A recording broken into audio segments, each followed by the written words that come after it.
50개의 사연들이 엮어낸 모두가 함께 듣는 전태일 평전 오디오북 5부 1970년 11월 13일 50화 내 죽음을 헛되이 말라.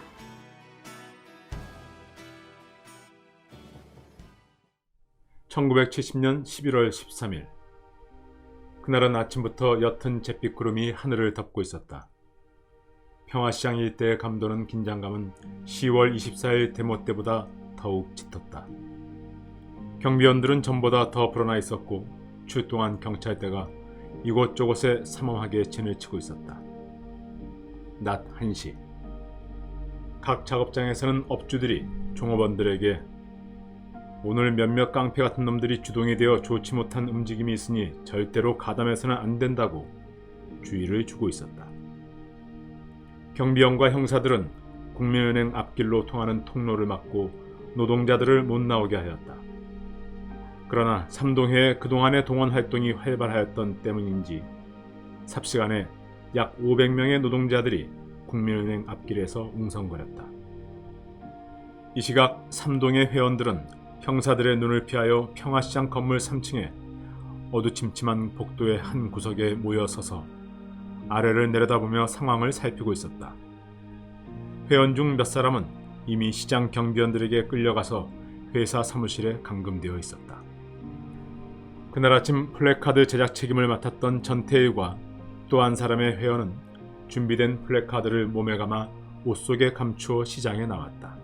1시 30분경 그들은 플래카드를 꺼내어 펼쳐들고 아래로 내려갔다.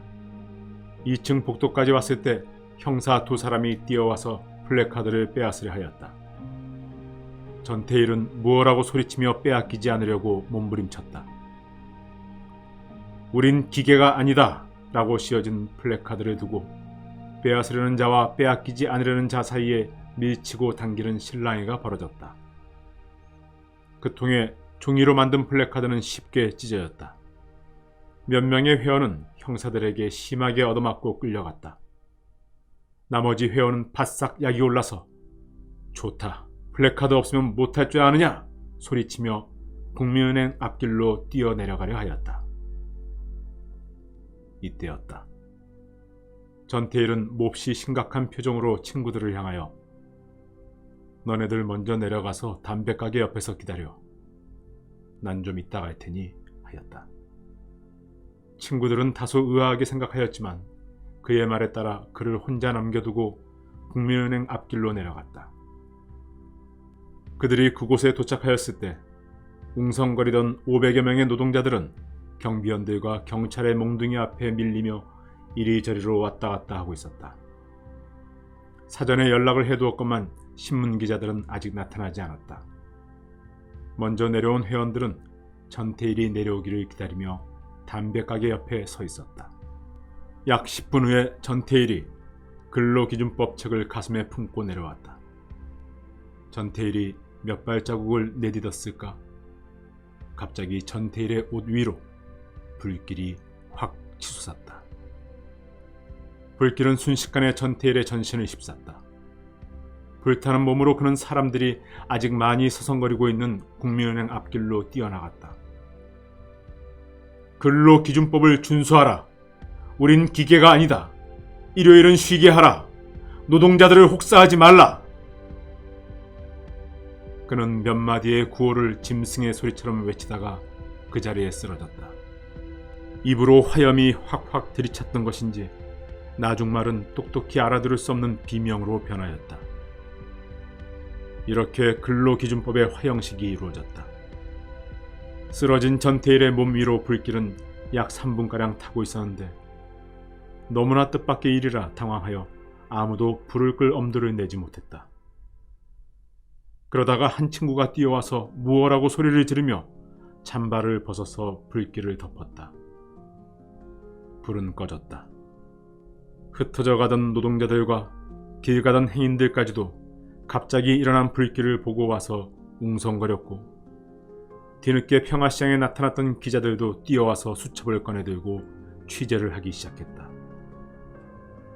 내 죽음을 헛되이 말라. 그것은 지옥 끝에서도 볼 수 없을 것 같은 실로 참혹한 풍경이었다. 그의 몸은 옷의 엉덩이 부분을 제외하고는 전신이 수처럼 시커멓게 타고 온 살결은 화상으로 터지고 그의 눈꺼풀은 뒤집히고 입술은 퉁퉁 부르터서 그를 낳고 22년 동안 기른 어머니라 할지라도 누구인지를 식별할 수 없을 정도의 모습이었다. 인간의 모습이라고는 할 수 없는 그 참혹한 몰골로 그는 마지막 남은 생명의 힘을 다 짜내듯 야차처럼 울부짖었는데 내 죽음을 헛되이 말라. 그 외마디 소리를 제외하고는 도저히 알아들을 수가 없었다. 기자들이 그의 곁으로 다가섰다. 인터뷰였다. 참혹한 인터뷰였다. 그들은 아마 동기가 무엇이냐고 묻는 듯했다.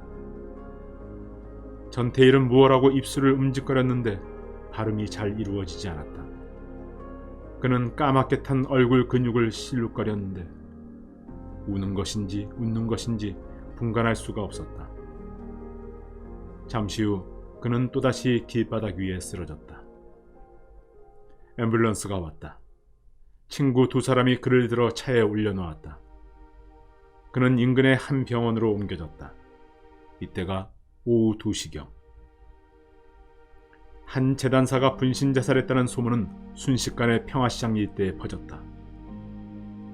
그러나 대부분의 노동자들은 무엇 때문에 그런 일이 일어났는지 알지 못하고 있었다. 국민은행 앞길 부근의 행상들이나 길 가던 행인들은 분신 현장으로 몰려들어 구경을 하고 있다가 참혹한 광경에 낯을 찌푸리고 하나둘 돌아서고 있었다. 소식을 듣고 여기저기 흩어져 있던 재단사들과 그 밖에도 그들이 하는 일을 알고 있었던 수십 명의 노동자들이 달려왔다. 그들만은 이 죽음이 무엇을 뜻하는지를 알 수 있었던 사람들이었다. 2시 30분경 그들은 미친 듯이 울부짖으며 데모를 벌이기 시작했다. 우린 기계가 아니다. 누가 전태일을 죽였는가? 우리도 사람이다. 16시간 노동이 웬 말이냐? 플래카드가 없었다. 빼앗기고 없었다. 빼앗긴 플래카드 대신 최종인을 비롯한 몇몇 삼동 회원들이 손가락을 깨물어 혈서를 썼다. 그 피해 플래카드를 펼쳐들고 분노에 미친 젊은 노동자들은 긴급 출동한 기동경찰과 혈투를 벌이면서 동대문 쪽으로 밀려갔다.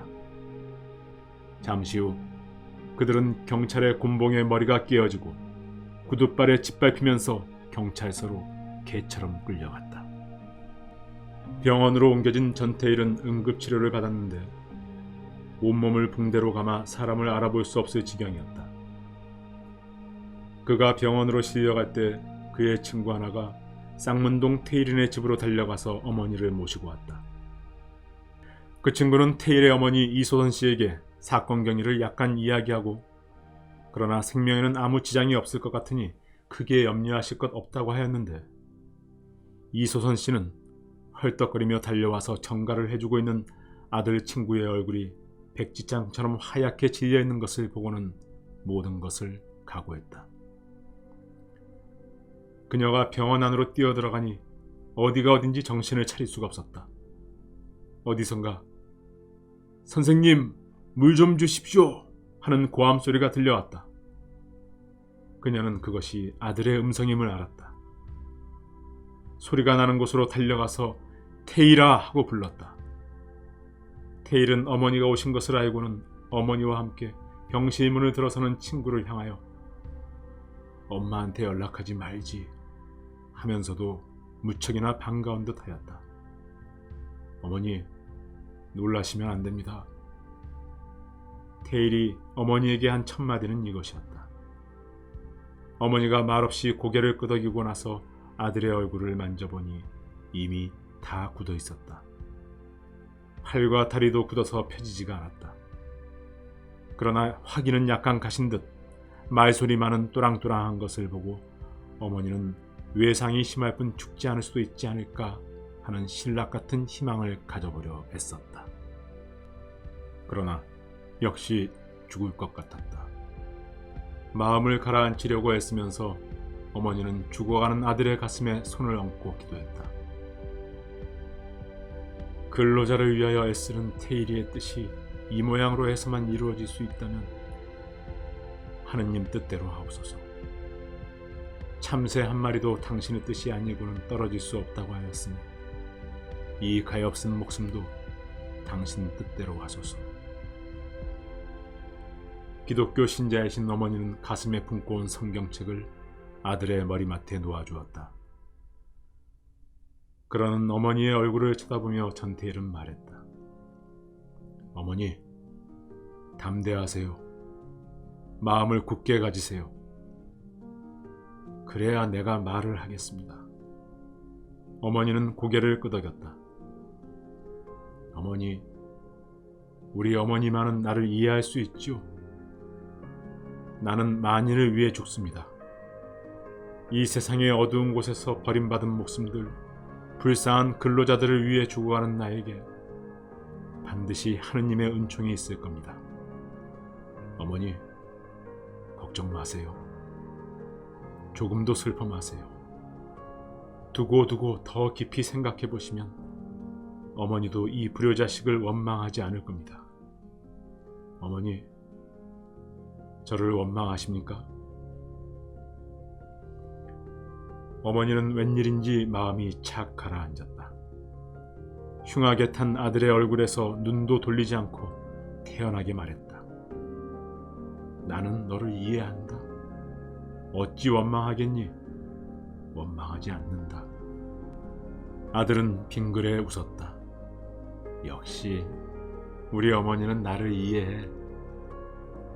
한마디를 하고는 손을 내밀려는 듯 몸을 움찔하다가 되려 잠잠해지며 어머니, 내가 못다 이룬 일 어머니가 꼭 이루어 주십시오 하였다. 못다 이룬 일 어머니가 꼭 이루어 달라는 아들의 이 한마디는 어머니의 가슴에 깊이 파고들어 박혔다. 입술을 깨물어 그 말을 되새기면서 어머니는 아들에게 약속했다. 그래, 아무 걱정 마라. 내 목숨이 붙어있는 한 기어코 내가 너의 뜻을 이룰게. 테일은 어머니, 정말 할 수 있습니까? 하고 세 차례나 되물었다. 그래, 기필코 하고 말겠다는 어머니의 대답을 듣고 나자 약속합니다 하고 소리치며 움직이지도 않는 몸을 움직이려고 하였다. 그러는 아들을 가만히 있으라고 제지하고 나서 어머니는 그때서야 의사를 만나 어떻게 될 것인지를 물어보고 치료를 부탁해야 되겠다는 정신이 들었다. 그때 전태일은 어머니에게 친구들을 좀 불러달라고 부탁하였다. 병원에 와 있던 서너 명의 친구들이 그의 머리맡으로 다가섰다.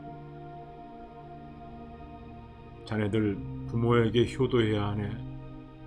뭐니 해도 사람이란 부모에게 잘못하면 안 돼. 너희 부모들께 효도하고 그리고 조금 시간 나오면 우리 어머님께도 날 대신해서 효도를 해주게. 우리가 하려던 일 내가 죽고 나서라도 꼭 이루어주게. 아무리 어렵더라도 절대로 포기해서는 안 되네. 쉽다면 누군들 안 하겠나.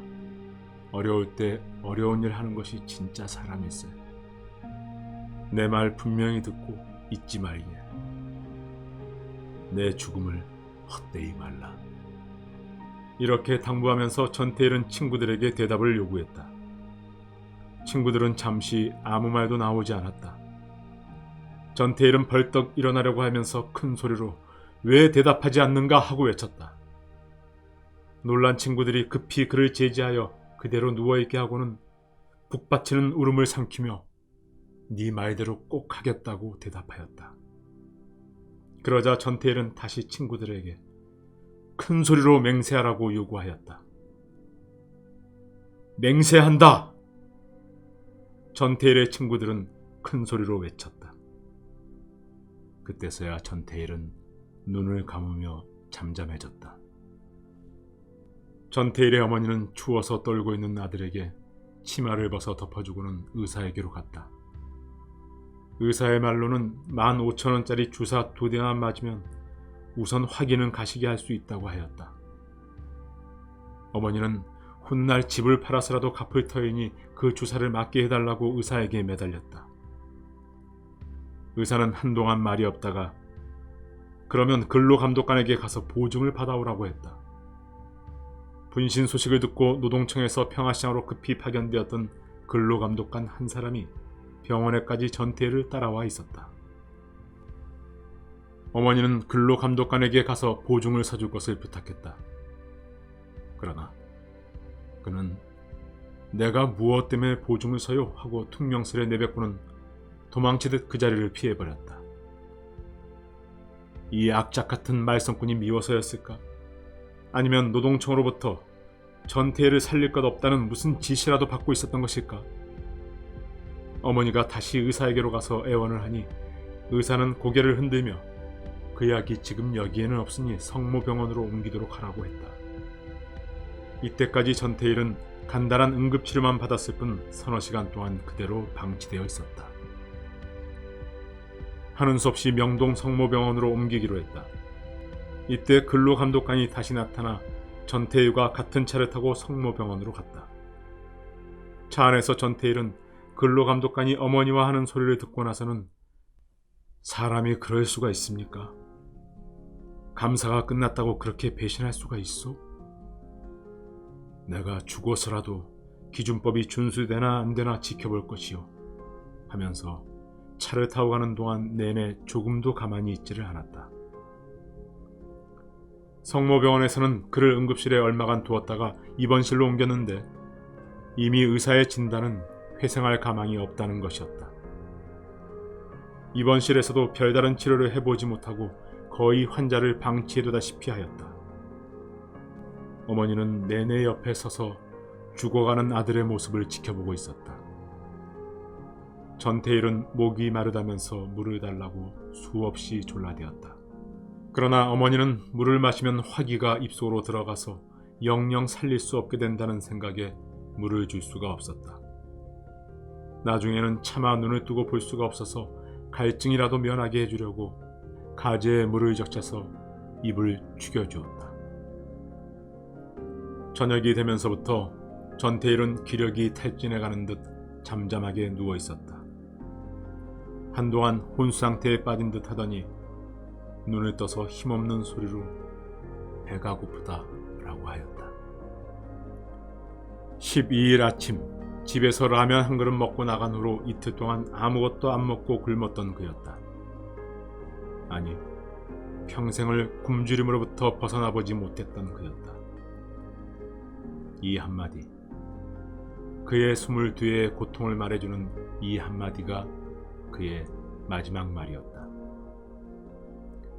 밤 10시가 조금 지나 간호원이 침대를 옮기려는 순간 그는 고개에 힘을 주려고 하다가 숨이 막혀 운명하였다. 청옥 시절의 동창들에게 보낸 편지의 형식으로 그가 우리 모두에게 남긴 유서의 전문은 다음과 같았다. 사랑하는 친우여, 받아 읽어주게. 친우여, 나를 아는 모든 나여, 나를 모르는 모든 나여, 부탁이 있네. 나를, 지금 이 순간의 나를 영원히 잊지 말아주게. 그리고 바라네. 그대들 소중한 추억의 서재에 간직하여 주게. 뇌성 번개가 이 작은 육신을 태우고 꺾어버린다고 해도, 하늘이 나에게만 꺼져 내려온다 해도 그대 소중한 추억에 간직된 나는 조금도 두렵지 않을 것을. 그리고 만약 또 두려움이 남는다면 나는 나를 영원히 버릴 것을. 그대들이 아는 그대 영역의 일부인 나, 그대들의 앉은 좌석에 보이지 않게 참석했네. 미안하네. 용서하게. 테이블 중간에 나의 좌석을 마련하여 주게. 원섭이와 제철이 중간이면 더욱 좋겠네.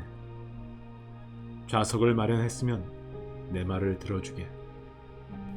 그대들이 아는 그대들의 전체의 일부인 나. 힘에 겨워 굴리다 다 못 굴린, 그리고 또 굴려야 할 덩이를 나의 나인 그대들에게 맡긴 채 잠시 다니러 간다네. 잠시 쉬러 간다네. 어쩌면 반지의 무게와 총칼의 질타에 구애되지 않을지도 모르는, 않기를 바라는 이 순간의 이후의 세계에서 내 생에 다 못 굴린 덩이를, 그 덩이를 목적지까지 굴리려 하네. 이 순간 이후의 세계에서 또다시 추방당한다 하더라도 굴리는데 도울 수만 있다면, 이룰 수만 있다면.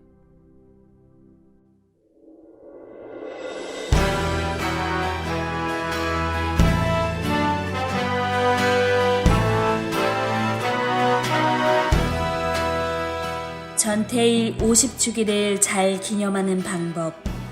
모두가 듣는 전태일 평전. 제작 민주노총 서울본부.